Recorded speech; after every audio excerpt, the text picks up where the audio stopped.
తిరిగి BCN news కి స్వాగతం. తుది దశ నిర్మాణంలో ఉన్న వెంకటాద్రి నిలయం యాత్రికుల ఉచిత సముదాయాన్ని టీటీడీ చైర్మన్ బీఆర్ నాయుడు పరిశీలించారు. 2018లో జరిగిన బోర్డు నిర్ణయం మేరకు పీఎస్సీ 5లో భాగంగా ఈ నిర్మాణం చేపడుతున్న సంగతి తెలిసిందే. 102 కోట్ల వ్యయంతో 5 అంతస్తుల ఉచిత సముదాయాన్ని టీటీడీ నిర్మించారు. ఇందులో పీఎస్సీ 5 ద్వారా 2500 మంది భక్తులకు ఉచిత వసతి సౌకర్యం కల్పించనున్నారు. 216 మరుగుదొడ్లు, 216 స్నానపు గదులు, 2 కళ్యాణ కట్టలు, జలప్రసాదాలను అదనపు ఈవో వెంకయ్య చౌదరి అధికార యంత్రాంగంతో కలిసి పనులను పరిశీలించినట్లు ఆయన తెలిపారు. ఈ పీఎస్సీ 5తో సామాన్య భక్తులకు మరింత సౌకర్యవంతంగా ఉచిత వసతి అందిస్తామని ఈ సందర్భంగా ఆయన అభిప్రాయపడ్డారు. వసతి గృహం ఏదైతే ఉందో చూడటం జరిగింది. మొట్టమొదటిసారిగా చాలా అద్భుతంగా ఉంది. 2018లో అప్పటి తెలుగుదేశం గవర్నమెంట్ ఈ భవనం నిర్మించాలనేటువంటి ఉద్దేశంతో అప్పటి ముఖ్యమంత్రి, ఈరోజు ముఖ్యమంత్రి శ్రీ నారా చంద్రబాబు నాయుడు గారి ప్రోద్బలంతో ఇంత పెద్ద భవనం మనం నిర్మించుకోవడం జరిగింది. దీని యొక్క వివరాలు చూసినట్లయితే తిరుమలలో భక్తులు రోజు రోజు పెరిగిపోతున్నారు. 80,000 నుంచి 90,000, 1,00,000 మంది దాకా వస్తున్నారు. కానీ ఇక్కడ ఉన్నటువంటి వసతి ఏదైతే ఉందో 45 నుంచి 50,000 మంది వరకు మాత్రం మనం అకామిడేట్ చేయగలుగుతున్నాం. సో ఇదేదైతే ఉందో 2,500 మంది ఫ్రీగా వాళ్ళ యొక్క వసతి కల్పించింది వాళ్ళకి. దాంట్లో భాగంగా 2,500 లాకర్లు కూడా ప్రొవైడ్ చేయడం జరిగింది. వాళ్ళకి బాత్రూమ్స్ కానీ లేకపోతే స్నానాలు చేయటం కానీ ఇవన్నీ ఫ్రెష్ అప్ అవటానికి కూడా మంచి ఏర్పాట్లు చేయడం జరిగింది. ఈ యొక్క భవనాన్ని త్వరలోనే బ్రహ్మోత్సవాల్లో 24 నుంచి మొదలు కాబోతున్నాయి. అప్పుడు ముఖ్యమంత్రి గారు రాబోతున్నారు. వారి ద్వారా ఈ యొక్క భవనాన్ని ప్రారంభించాలని చెప్పేసి నిర్ణయం తీసుకోవడం జరుగుతూ ఉంది. 5 ఫ్లోర్లు నిర్మించారు. సుమారు 2,70,000 స్క్వేర్ ఫీట్. అద్భుతంగా ఉంది. ఇప్పుడే మేము అన్నీ కూడా చూసి వచ్చాము. వాళ్ళందరికీ ఇక్కడే 2 డైనింగ్ హాల్లు పెట్టడం, సో వాళ్ళకి అన్నదాన కార్యక్రమం, తలనీలాలు కూడా సమర్పించుకోవడానికి ప్రత్యేక వసతి, అన్ని రకాలైనటువంటి ఈ భక్తులకి చాలా ఉపయోగకరంగా ఉంటుంది. చాలా బ్రహ్మాండంగా ఉంది. బ్రహ్మాండమైనటువంటి కన్స్ట్రక్షన్. ఈ వెంటిలేషన్ చూస్తే అయితే చాలా అద్భుతంగా ఉంది. కాబట్టి ఇది వచ్చే నెల బ్రహ్మోత్సవాల సందర్భంగా ముఖ్యమంత్రిచే ప్రారంభించాలని చెప్పేసి ప్రయత్నం చేస్తున్నాం. ఈ యొక్క అవకాశాన్ని భక్తులు సరైన విధానంలో ఉపయోగించుకుంటారని భక్తులందరికీ విజ్ఞప్తి. ఇక్కడ ఉన్నటువంటి ఫెసిలిటీస్ బహుశా ఇదే మొదటిసారి అనుకుంటున్నాం. అంటే మొట్టమొదటి బిల్డింగ్ ఇది. ఇన్ని ఫెసిలిటీస్తో లేటెస్ట్గా ఉండేటట్టుగా మన వాళ్ళు డిజైన్ చేసి కట్టడం జరిగింది. చాలా అద్భుతమైనటువంటి కట్టడం. ఈ సందర్భంగా దీనికి సహకరించినటువంటి టీటీడీ ఇంజనీరింగ్ డిపార్ట్మెంట్ అయితే ఉంది, కాంట్రాక్టర్లు ఏవైతే ఉంది, వాళ్ళందరికీ కూడా ప్రత్యేకమైనటువంటి శుభాకాంక్షలు, ధన్యవాదాలు. ఎమ్మెల్సీ పర్వతరెడ్డి చంద్రశేఖర్ రెడ్డిపై కావలి ఎమ్మెల్యే కావ్య కృష్ణారెడ్డి చేసిన వ్యాఖ్యలు సభ్య సమాజం తలదించుకునేలా ఉన్నాయని వైసీపీ రాష్ట్ర యువజన విభాగం ప్రతినిధి కిషన్ తెలిపారు. నెల్లూరు జిల్లా వైసీపీ కార్యాలయంలో ఏర్పాటు చేసిన మీడియా సమావేశంలో ఆయన మాట్లాడుతూ కావలిలో రెడ్ బుక్ రాజ్యాంగాన్ని విచ్చలవిడిగా అమలు చేసుకుంటూ ఎమ్మెల్యే కావ్య కృష్ణారెడ్డి అక్రమాలకు ఆకృత్యాలకు తెగబడుతున్నారని ఆరోపించారు. మా నాయకులు కూడా గలం విప్పితే మీకు ఇంకా ఎక్కడ ఆ ప్రాంతంలో మీ ఉనికి తగ్గిపోతుందో అని మీరు ఫ్రస్ట్రేషన్కి గురయ్యి వ్యక్తిగత విమర్శలకి వ్యాఖ్యానించడం జరిగింది. ఆ వ్యక్తిగత విమర్శలు తెలుగుదేశం పార్టీ కావచ్చు, జనసేన కావచ్చు, వైఎస్ఆర్ కాంగ్రెస్ పార్టీ నాయకులు కావచ్చు తల దించుకునే విధంగా మీరు మాట్లాడడం జరిగింది. ప్రతి ఒక్కరు మిమ్మల్ని తిట్టుకునే విధంగా మీరు మాట్లాడడం జరిగింది. ఈ రోజు చెప్తున్నాం, మీరు అంటున్నారు నిన్న లోకేష్ గారు, మా యువ నాయకుడు లోకేష్ గారు ఉన్నారు, మాకు ఇలా ఎత్తున్నారు. నేను చెప్తున్నానన్నా, మా నాయకుల మొగతనం గురించి మళ్ళా మాట్లాడదాం. ఫస్ట్ మీ మొగతనం గురించి వస్తాను. 2019 నుంచి 24 వరకు ఎక్కడ పోయిందన్నా మీ మొగతనం? తెలుగుదేశం పార్టీ 23 సీట్లకు పడిపోయి ఉంది.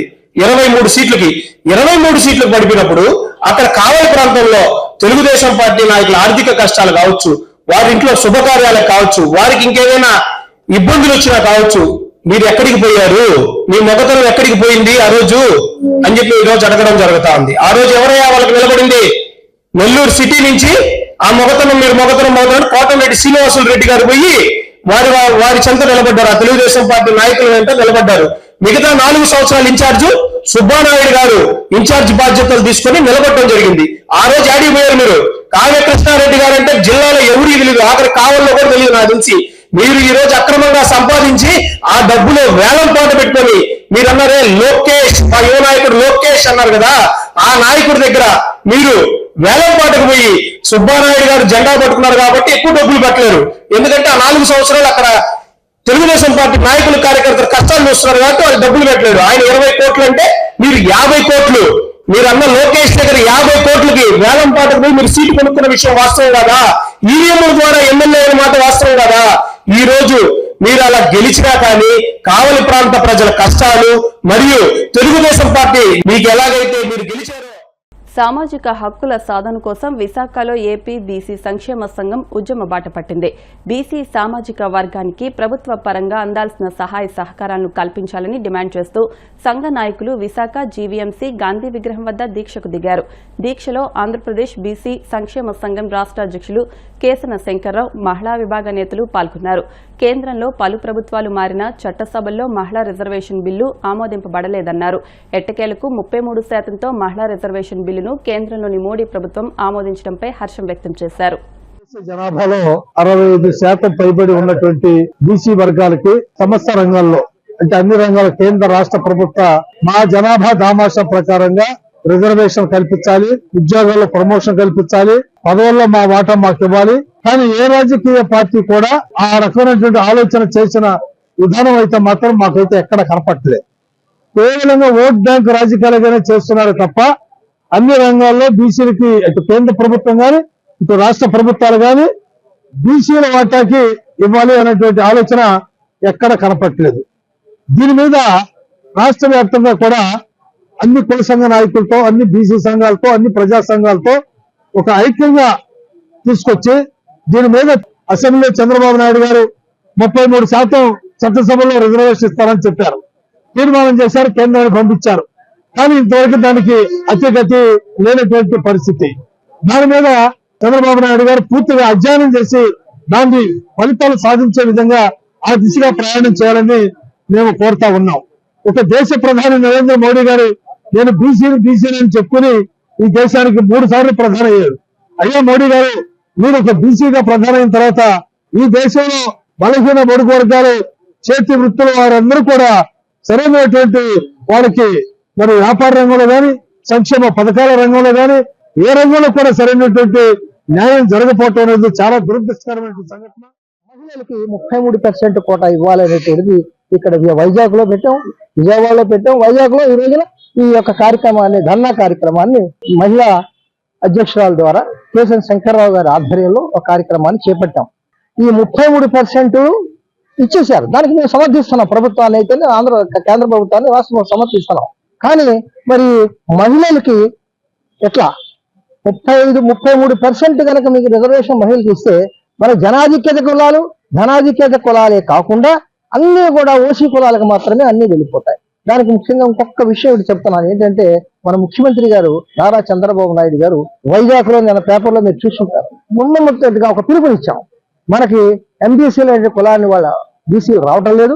దానికి జగన్మోహన్ రెడ్డి గారు కూడా ముందుకు రావటం లేదు. కాబట్టి ఈసారికి మనం కూటమి ప్రభుత్వానికి వేసి వారిని ప్రాధాయపడి ముందుకు తీసుకెళ్దామని రిక్వెస్ట్ చేసినప్పుడు కూటమిలో అప్పుడు లోకేష్ బాబు గారి దగ్గరికి వెళ్ళి ఆయన కొద్దిగా స్పందించాడు ఆయన. కాబట్టి మేము అప్పుడున్న పరిస్థితుల్లో ఈ ప్రభుత్వానికి కొన్ని కులాలు, చిన్న కులాలు కూడా 22% అంటే మాటలు కాదండి, మేమందరూ కూడా గొమ్మగుర్తుగా ఈ కూటమి ప్రభుత్వానికి ఓటేసాం. కలియుగ ప్రత్యక్ష దైవం తిరుమల శ్రీ వెంకటేశ్వర స్వామి వారిని రాష్ట్ర డీజీపీ హరీష్ కుమార్ గుప్తా దర్శించుకున్నారు. ఉదయం నైవేద్య విరామ సమయంలో కుటుంబ సభ్యులతో కలిసి స్వామివారి సేవలో పాల్గొని మొక్కులు చెల్లించుకున్నారు.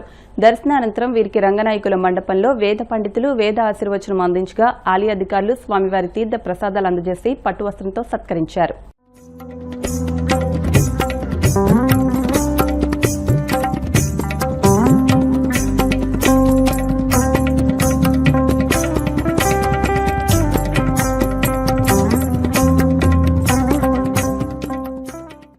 వార్తలు ముగించే ముందు ముఖ్యాంశాలు మరొకసారి. విశాఖ ఉక్కు పరిరక్షణకు సీఎం చంద్రబాబు విశేష కృషి చేస్తున్నారన్న టీడీపీ రాష్ట్ర అధ్యక్షుడు పల్లా. స్టీల్ ప్లాంట్ నిర్వాసితులకు అన్యాయం జరగదని భరోసా. కూటమి ప్రభుత్వంపై వైసీపీ దుష్ప్రచారం చేస్తుందన్న మంత్రి నాదెండ్ల మనోహర్. దుష్ప్రచారాలను పార్టీ కార్యకర్తలు ఎప్పటికప్పుడు ఖండించాలని పిలుపు. గత ప్రభుత్వం నిర్మించిన రిషికొండ రిసార్ట్స్ పై కూటమి నేతలు విష ప్రచారం చేస్తున్నారు. మండిపడ్డ మాజీ మంత్రి గుడివాడ అమర్నాథ్.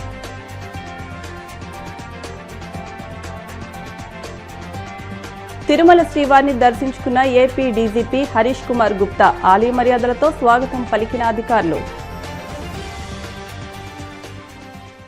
ఈ వార్తలు ఇంతటితో సమాప్తం. మరిన్ని వార్తల కోసం BCN digital YouTube channel, Facebook page ను ఫాలో అవ్వండి. అప్డేట్ వార్తల కోసం ప్లీజ్ సబ్స్క్రైబ్.